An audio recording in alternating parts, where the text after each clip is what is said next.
உலகெங்கும் நிறைந்திருக்கும் தமிழ் நேயர்கள் அனைவருக்கும் எமது மனமார்ந்த வணக்கம்.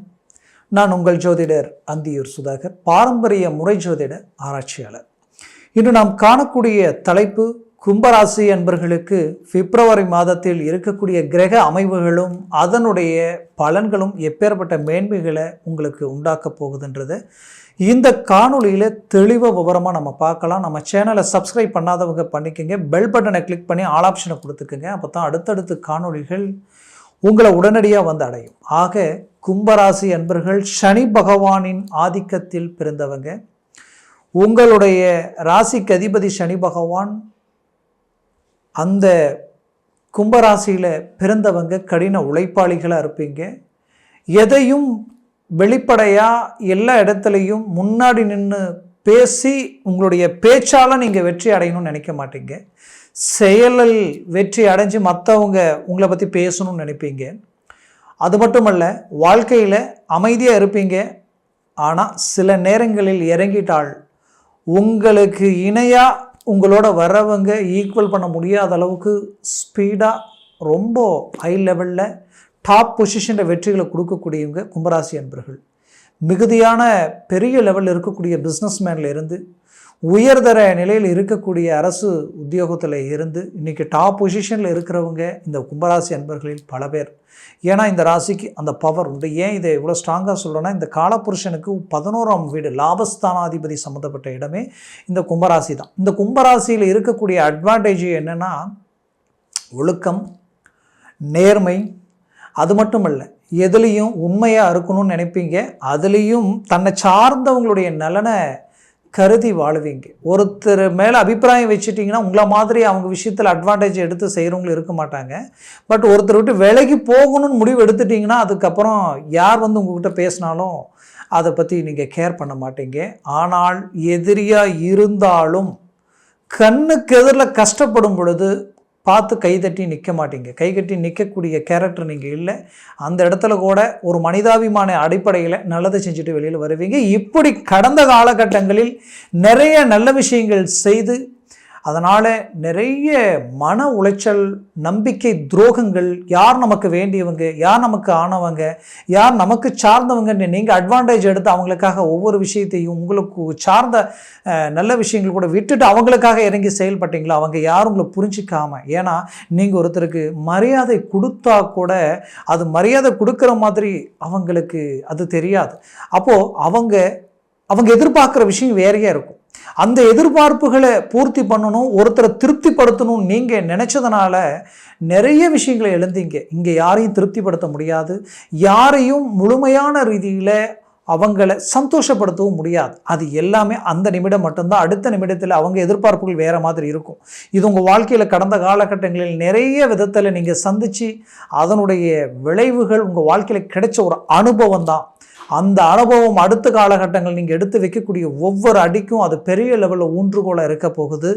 ஏன் இது இவ்வளோ ஸ்ட்ராங்காக சொல்கிறேன்னா, கடந்த 5 வருஷத்தில் 7 சனி 5, 6, 7 வருஷத்தில் கிட்டத்தட்ட வந்து பார்த்திங்கன்னா உங்களுடைய வாழ்க்கையில் இந்த விரயச்சனி தொடங்கி ஜென்மச்சனி வந்து இந்த 4.25 வருஷத்தில் உங்களுக்கு கிடைச்ச அன்பு, அதாவது ஒரு அனுபவம் வேறு யாருக்குமே கிடைக்காது. அதுக்கு முன்னாடி 1 வருஷம் பார்த்திங்கன்னா கரெக்டாக அந்த குரு பகவானும் உங்களுக்கு நெகட்டிவான இடத்துல தான் இருந்தார். அப்போது என்ன ஆயிடுச்சுன்னா, உங்களுடைய வாழ்க்கையில் பல இழப்புகளையும் சந்திச்சிங்க. சில உங்களுக்கு வேண்டியவங்களை எழுந்தீங்க, கடன் சுமைகளுக்கு ஆளானீங்க, சிலர் ஆரோக்கிய ரீதியில் நிறைய பாதிப்புகளை சந்திச்சிங்க. எவ்வளோ சம்பாதிச்சாலும் மிச்சம் வைக்க முடியல, இருந்த வேலையை இழந்தீங்க. வாழ்க்கையில் சொல்லணும்னா இழப்புகள் ஒன்று போனால் ஒன்று நிறைய அடிகள் விழுந்தது கும்பராசி என்பர்களுக்கு தான். அந்த அளவுக்கு பாதிப்புகளை சந்தித்த உங்களுடைய வாழ்க்கையில் இன்றைக்கி சாதிக்கணுன்ற லட்சியத்தோடு இருக்கிறீங்க. அந்த லட்சியத்துக்கு ஒரு அருமையான ஒரு அமைவு இந்த பிப்ரவரி மாதத்தில் இருக்கக்கூடிய இந்த கிரக அமைவு. இந்த பிப்ரவரி மட்டுமல்ல, இந்த 2025 வருடத்தில் உங்களுக்குரிய அருமையான சில கிரக பயிற்சிகள் உங்களுக்கு கை கொடுக்க போகுது. அது உங்களுக்கு இன்னும் அருமையான பாசிட்டிவான ஒரு அமைவுகள் உண்டாக்க போகுது. அதற்குரிய ஒரு முதல் படியான ஒரு காலகட்டம் தான் இது. ஏன் இவ்வளோ ஸ்ட்ராங்காக சொல்கிறேன்னா, இந்த கும்பராசிக்கு உகுந்த ஒரு நல்ல கிரகம் 4ஆம் பாவாதிபதியும் ப்ளஸ் உங்களுக்கு பாக்யாதிபதி பார்த்தீங்கன்னா இந்த சுக்கிர பகவான் தான். இந்த சுக்கிர பகவான் பார்த்தீங்கன்னா உங்களுக்கு எப்படி இருக்கிறாரு, எங்கே இருக்கிறாருன்னு பார்த்தீங்கன்னா தனஸ்தானத்தில் உச்சம் பெற்று இருக்கார். தனஸ்தானாதிபதி ஆகப்பட்ட குரு பகவான் அவரே தனஸ்தானாதிபதியும், ஒரு ராசிக்கு ஒரு தனஸ்தானாதிபதியும் குரு பகவானாகவும், அதே தனக்காரகனும் அதே குரு பகவானும், அந்த அமைவு ப்ளஸ் லாபம், அந்த லாபத்துக்கு அதிபதியும் அதே குரு பகவானும். அப்போ இந்த இரு இடத்திற்கு அதிபதிகள் ஆகப்பட்ட இந்த குரு பகவான் உங்களுக்கு 4ஆம் வீட்டில் நின்று சுக்கிரன் பிளஸ் குரு, ஏன்னா 4ஆம் வீடு சுக்கிரனுடைய வீடு, இந்த இரு கிரகங்களுடைய பரிமாற்ற அமைவுகள் இருக்கு பாருங்க, உங்கள் லைஃபையே டேர்னிங் பண்ணும். அந்த லெவலுக்கு எத்தனை நாளாக நீங்கள் பட்ட கஷ்டத்துக்கு உண்டான திடீர் பிரதிபலன் உங்களுக்கு கிடைக்க போகுது. திடீர் அதிர்ஷ்டமே உருவாகக்கூடிய அமைவுகள் இந்த இடத்துல உண்டாக போகுது. ஏன் இவ்வளோ ஸ்ட்ராங்காக இதை நான் சொல்கிறேன்னா, இந்த பிப்ரவரி மாதத்தில் உங்களுக்கு இன்னொரு ஹைலைட் என்னன்னு கேட்டிங்கன்னா, உங்களுடைய ராசிக்கு டைரெக்டாக 180 டிகிரியில் இருக்கக்கூடிய வீடு என்னன்னு பார்த்தீங்கன்னா சூரிய பகவான். அது வீடு, அந்த சூரிய பகவானே பார்த்தீங்கன்னா 12ஆம் வீட்டிலிருந்து 12ஆம் தேதி வந்து பார்த்தீங்கன்னா உங்களுக்கு ஜென்மத்துக்கு வந்துடுவார். அவர் சுய வீட்டை மீண்டும் பார்க்க போகிறார். அப்போது வெளிநாடு முயற்சிகள் சக்ஸஸ் அளிக்கக்கூடிய ஒரு நேரம். ஆல்ரெடி வெளிநாட்டில் இருக்கிறீங்கன்னா 12ஆம் தேதிக்கு மேலே வெளிநாட்டில் டாப் லெவலில் நீங்கள் ஒரு ஹை லெவல் பொசிஷனில் அமரக்கூடிய ஒரு அருமையான அமைவுகள் உங்களுக்கு உண்டாகும். இதில் உங்களுடைய ராசியினுடைய அதிபதி ஜென்ம சனியாக இருந்தாலும் உங்களுடைய ராசியினுடைய அதிபதி அதே இடத்துல உட்கார்ந்து இருக்கிறார். எப்பவுமே ஒரு இடத்தை விட்டு சனி பகவான் பெயர்ச்சியாக அடுத்த இடத்துக்கு போகிற நேரத்தில் டாப் லெவலில் தூக்கி விட்டுருவார். அந்த அமைவு அந்த சனி பகவானுக்கு உண்டு. இதில் குறிப்பாக சொல்லணும்னா, உங்களுக்கு சுக்கிர பகவான் இன்னொரு விதத்தில் பாக்யாதிபதி, தந்தை வழி சொத்துக்களில் இருக்கக்கூடிய பிரச்சனைகள் எல்லாம் தீரப்போகுது. தந்தைக்கு ஆரோக்கிய ரீதியில் இருக்கக்கூடிய சிக்கல்கள் நீங்க போகுது. தந்தை சார்ந்த சொந்த பந்தங்கள் ரீதியில் இருக்கக்கூடிய குழப்பங்கள் நீங்கி, எதிர்ப்புகள் விலகி ஒரு சகஜியமான நிலைகள் உண்டாகக்கூடிய ஒரு தருணமாக இது இருக்க போகுது. இதில் அதே சுக்கிர பகவான் பார்த்தீங்கன்னா 4ஆம் பாவாதிபதி. அப்போ தாய்க்கும் அதே பலன் அந்த இடத்துல உருவாகிடும். தாய் வழி சொத்துக்களும் சரி, தாயினுடைய ஆரோக்கிய ரீதியில் ரொம்ப நாள் இருக்கக்கூடிய பிரச்சனைகளும் நீங்கக்கூடிய ஒரு தருணமாக இது இருக்கும். குறிப்பாக 4ஆம் பாவாதிபதி வந்து பார்த்தீங்கன்னா உங்களுக்கு வீடு மனை சார்ந்த இடம். அப்போது வீடு கட்டக்கூடிய வாய்ப்புகள், ரொம்ப நாளாக கட்டின வீடு பாதியில் நிற்குதுன்னு நினச்சிங்கன்னா அது இப்போ கட்டக்கூடிய ஒரு சூழல்கள் உண்டாகிடும். அதே நேரத்தில் நீங்கள் கட்டிய வீடு கஷ்டப்பட்டு கட்டியிருப்பீங்க, ரொம்ப ரிஸ்க் எடுத்து கட்டியிருப்பீங்க. அந்த வீட்டுக்கு வந்ததுக்கு அப்புறம் பார்த்தா கடன் பிரச்சனைகள் ஒரு புறம், ஆரோக்கிய பாதிப்புகள் மறுபுறம், குடும்பத்தில் தேவையில்லாத சிக்கல்கள் ஒரு புறம். இது எல்லாத்தையும் சமாளிக்க முடியாத அளவுக்கு பிரச்சனைகளை சந்திச்சிருப்பீங்க. இந்த பிரச்சனைகளால் மன உளைச்சலுக்கு ஆளாயிருப்பீங்க. அப்போது இந்த 4ஆம் பாவாதிபதி உச்சம் அடைகிறார் தனஸ்தானத்தில். அப்போது ஏதோ ஒரு பெரிய சுழற்சியால் உங்களுக்கு ஒரு நல்ல டேர்னிங் இந்த இடத்துல உண்டாகிடும். 4ஆம் பாவம் பலம் பெறும். அதே வீட்டிலே தான் குரு பகவான் நிற்கிறார், லாபஸ்தானாதிபதி நிற்கிறார். அவர் வக்ர நிலையில் இருந்தார் இத்தனை நாள். இப்போ இந்த ஜனவரி 5ஆம் தேதி தான் அவர் வக்ர நிபர்த்தியும் அடைஞ்சிருக்கிறார். எல்லாமே ஒரே நேரத்தில் நடந்திருக்கு. அப்போ இதனுடைய அறிகுறிகள் ஏதோ ஒரு பெரிய டேர்னிங் உங்களுக்கு கிடைக்க போகுது. குறிப்பாக கும்பராசி அன்பர்கள் கடந்த காலகட்டங்களில் பாதிக்கப்பட்டதே எங்கேன்னு பார்த்தீங்கன்னா பிள்ளைகளுடைய ரீதியில் பாதிக்கப்பட்டிருப்பீங்க. ஏன்னா பிள்ளைகளுக்காக எடுத்த ரிஸ்க் சில பாதிப்புகள் அடைஞ்சிருக்கும். அவங்களுக்காக செய்ய வேண்டிய சில விஷயங்கள் செய்து அவங்களுக்காக வெளிநாடு போகக்கூடிய வாய்ப்போ இல்லை அவங்களுக்கு வேலை சார்ந்த வாய்ப்புகளுக்கோ கட்டின பணம் பிளாக் ஆகி நின்று இருந்திருக்கும். தொழில் சார்ந்த முயற்சிகள் அவங்களுக்காக எடுத்து அந்த தொழில் ரீதியில் மேன்மை அடைய முடியாத நிலைமைக்கு ஆளாக இருந்திருப்பீங்க. அப்போது இந்த கும்பராசியினுடைய சூழல் என்ன ஆயிடுச்சுன்னா, பிள்ளைகளுடைய இன்னும் சிலருடைய லைஃப்பில் பிள்ளைகளுடைய ட்ராக்கே மாறி இருக்கும். நல்ல பிள்ளைகளாக இருப்பாங்க, ஆனால் அவங்களுடைய செயற்கை சிநேகிதத்தினால நிறைய பாதிப்புகள், தேவையில்லாத வாழ்க்கை ரீதியில், திருமண வாழ்க்கை சார்ந்த ரீதியில் தேவையில்லாத சில முடிவுகள் எடுக்கக்கூடிய சூழலுக்கு எல்லாமே உங்களுடைய பேச்சை மீறி செய்யக்கூடிய நிலைக்கு ஆளாக இருந்திருப்பாங்க. இது எல்லாமே ஒரு நெகட்டிவான ஒரு சூழல் உண்டாக்கக்கூடிய சூழல் எல்லாம் இருந்திருக்கும். இது எல்லாத்தையும் நீங்கள் சரி பண்ணக்கூடிய ஒரு காலமாக இதற்கு மேல் இந்த காலகட்டங்களில் உங்களுக்கு அமையப்போகுது.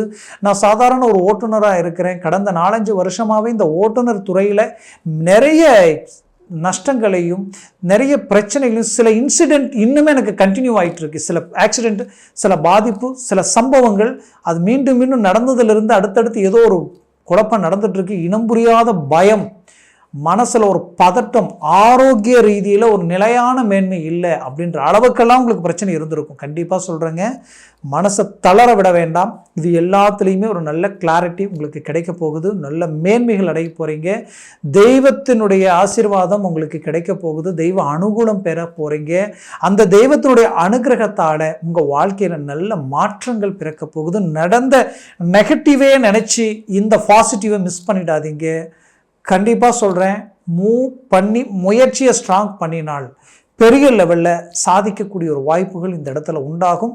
நீங்கள் பட்ட அவமானங்களும் நீங்கள் பட்ட கஷ்டங்களும் உங்களுக்கு எதிரில் நின்று உங்களை சார்ந்தவங்களே தெரிஞ்சு உங்களை காயப்படுத்தி கஷ்டப்படுத்தினதுக்கு அவங்க உங்களை நினச்சி வருத்தப்படக்கூடிய நிலையை நீங்கள் உருவாக்கலாம்.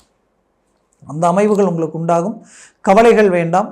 வாழ்க்கையில் சாதிக்க பிறந்தவங்க நீங்கள் 100% 10 பேருக்கு நீங்கள் வழிகாட்டினவங்க. நீங்கள் காட்டின வழியில் போனவங்களாம் இன்றைக்கி ஸ்டாராக இருக்காங்க. இன்றைக்கி உங்களுடைய ஐடியா ஒர்க் அவுட் ஆகிட்டு இருக்கு. பட் உங்களுக்கு தான் அது ஒர்க் அவுட் ஆகாத நிலை. அது எல்லாத்துக்கும் காரணம் இந்த சூழல். இந்த சூழலை கடக்கும் பொழுது உங்களுடைய லைஃப்பை வேறு லெவலில் இருக்கும். முயற்சி எடுங்க, சக்ஸஸ்ஃபுல் அடைவீங்க. திருமண முயற்சிகள் சக்ஸஸ் அளிக்கும். புத்திரபாகியம் சார்ந்த தடைகள் நீங்கி ஒரு நல்ல மேன்மைகள் அடைய போகிறீங்க. ஏற்கனவே திருமணமாகி டைவர்ஸ் ஆனவங்களுக்கு நல்ல ஒரு மறுமணத்திற்குரிய வழி பிறக்கும். ஆக 50-60 வயதிற்கு மேலே இருக்கிறவங்களுக்கு ஆரோக்கிய மேன்மைகள் கிடைக்க போகுது. நல்ல ஒரு அமைப்புகள் உண்டாக போகுது. வரவு செலவு கொடுக்கல் வாங்கல் ரீதியிலையும் பெற்ற பிள்ளைகளாலேயும் நல்ல ஒரு அரவணைப்பு உண்டாக போகுது. மொத்தத்தில் விவசாய சார்ந்த துறையில் இருந்தவங்க நிறைய பாதிப்புகளை சந்திச்சிட்டீங்க. டிரான்ஸ்போர்ட் சம்மந்தப்பட்ட ரீதியில் இருக்கிறவங்களும் நிறைய பாதிப்புகளை சந்திச்சிட்டீங்க. இது எல்லாத்துக்கும் ஒரு நல்ல குறிப்பாக ஃபைனான்ஸில் இருந்தவங்க தான் நிறைய பாதிக்கப்பட்டீங்க. காரணம் என்னென்னா, கொடுத்த பணம் எல்லாமே அங்கங்கே பிளாக். இன்றைக்கி உங்களை மாதிரி இருந்தவங்க இல்லை, உங்களை மாதிரி இருக்கிறவங்க இல்லைன்ற அளவுக்கெல்லாம் பாதிப்புகளை சந்திச்சாச்சு. இந்த நிலை மாறக்கூடிய சூழல் உண்டாக போகுது, உருவாக போகுது. கவலைகள் வேண்டாம். முயற்சியை ஸ்ட்ராங் பண்ணுங்கள். ஒரு நல்ல சக்ஸஸ்ஃபுல் உங்களுக்கு காத்துக்கிட்டு இருக்குது. நான் சொன்ன பலன்கள் கோச்சார ரீதியில் உங்கள் ராசி சந்திரனை வச்சு எல்லாத்தையும் சொல்லியிருக்கிறேன். இது இன்றைக்கி இருக்கக்கூடிய கோச்சாரத்தில் இது ஒரு நிலையான ஒரு பலன் தான். ஆனால் உங்கள் ஜனன ஜாதகம்ன்றது ஒன்று இருக்கும். உங்களுக்குரிய அந்த ஜாதகத்தில் உங்கள் லக்னம்னு ஒன்று இருக்கும். அந்த லக்னத்திற்கு கிரகங்களுடைய அமைவுகள் இருக்கும். அதற்குரிய திசையும் இருக்கும். அந்த திசை நாதன் எங்கே உட்கார்ந்துருக்கார், அவர் 6-8-12 மறைந்திருக்காரா, உங்களுக்கு சுபரா பாவரான்றது பொறுத்து டாப் லெவலில் வேலை செய்யும். ஒருவேளை இன்றைக்கி கும்பராசியாக இருந்து உங்களுக்கு சனி திசையே நடந்தால் உங்கள் லெவலே வேறு. அந்த சனி பகவான் உங்களுக்கு நல்ல லாபஸ்தானத்திலேயோ ஒரு 3ஆம் வீட்டிலேயோ உங்களுடைய ஒரு லாபஸ்தானத்திலேயோ உட்காந்துட்டா நீங்கள் அதிர்ஷ்டசாலி. சுக்கிர பகவானுடைய திசை நடந்தால் சொல்ல வேண்டியதே இல்லை. உங்களுக்கு நிகர் நீங்கள் தான். உங்களை யாராலையும் ஒன்றும் பண்ண முடியாது. அவ்வளோ டாப் பொசிஷனில் ஒர்க் அவுட் ஆகும். அதனால் நான் மீண்டும் சொல்கிறேன், 7.5 சனி நினச்சி பயப்பட்டு வருத்தப்பட்டு நிற்க வேண்டாம். இந்த 7.5 சனியில் இன்றைக்கி ஹை பொசிஷனில் சாதிச்சுட்டு இருக்கிறவங்க நிறைய பேர் இருக்கிறாங்க, என்னால் சொல்ல முடியும். அதனால் உங்கள் ஜனன ஜாதகம் எந்த அளவு இருக்கோ அதை சார்ந்த விஷயங்கள் தான். அதனால் பாருங்கள், பார்த்து ஒரு முடிவெடுங்க. பார்க்கணும்னு நினச்சா கீழே இருக்கக்கூடிய நம்பருக்கு கால் பண்ணி உங்களுக்கு உரிய அந்த பலாபலன்களை முழுமையாக தெரிஞ்சு அதற்குரிய முயற்சிகள் எடுத்தாலும் அது பெரிய லெவல் உங்களுக்கு மேனேஜ்மெண்ட் உண்டாக்கிடும். மேற்கொண்டு உங்களுடைய பலன்களை அறிஞ்சிக்கணுன்னா உங்கள் வாட்ஸ்அப் நம்பருக்கு அனுப்பி உங்களுடைய முன்பதிவு செய்து மேற்கொண்டு விவரங்களை நீங்கள் தெரிஞ்சுக்கலாம். கும்பராசி என்பர்களே, உங்களுடைய வாழ்க்கை வளமாக அமைந்திட எமது மனமார்ந்த வாழ்த்துக்கள். நன்றி, வணக்கம். மீண்டும் சந்திக்கலாம்.